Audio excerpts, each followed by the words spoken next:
Top quality और consistent performance के लिए सिर्फ सिल्वर पंप। टॉप क्वालिटी और कंसिस्टेंट परफॉर्मेंस के लिए सिर्फ सिल्वर पंप, नाम याद रखना।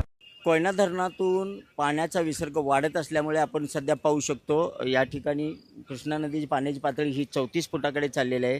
कृष्णा नदीची पाण्याची पातळी ही आता 34 फुटावर जरी असली तर ही इशारा पातळीकडे वाटचाल सुरू आहे। 40 फुटापर्यंत इशारा पातळी आहे, तर 45 फूट ही धोकाची पातळी आहे। एकंदरीत पाहिलं तर कोयना धरणातून 95,000 क्युसेक्स वेगाने पाण्याचा विसर्ग सुरू आहे, तर दुसरीकडे वारणा धरणातून 36,000 पेक्षा जास्त क्युसेक्स वेगाने हे वारणा नदीमध्ये पाण्याचा विसर्ग सुरू आहे। या दोन्ही धरणातून विसर्ग सुरू होत असल्यामुळे आणि या संपूर्ण सांगली जिल्ह्यामध्ये आणि कृष्णा नदीच्या पाणलोट क्षेत्रामध्ये आणि कोयना धरणाच्या परिसरामध्ये सतत पडत असलेल्या पावसामुळे आणि त्याचबरोबर दुसरीकडे वारणा धरणातून चांदोली धरणाच्या परिसरामध्ये सतत पडणाऱ्या पावसामुळे या ठिकाणी आपण पाहू शकता कृष्णा नदी असेल किंवा वारणा नदी असेल ही दुथडी भरून वाहत आहे।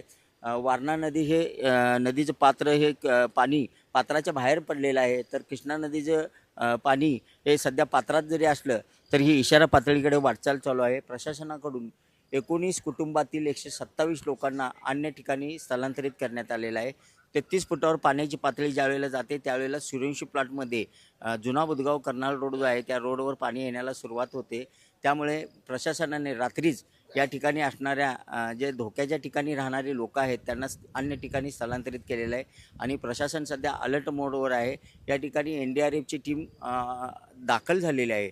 त्यामुळे सध्या तरी इशारा पातळीकडे कृष्णा नदीची वाटचाल सुरू आहे। कॅमेरामन अभिजित सोबत मी शंकर देवकुळे, TV9 मराठी, सांगली।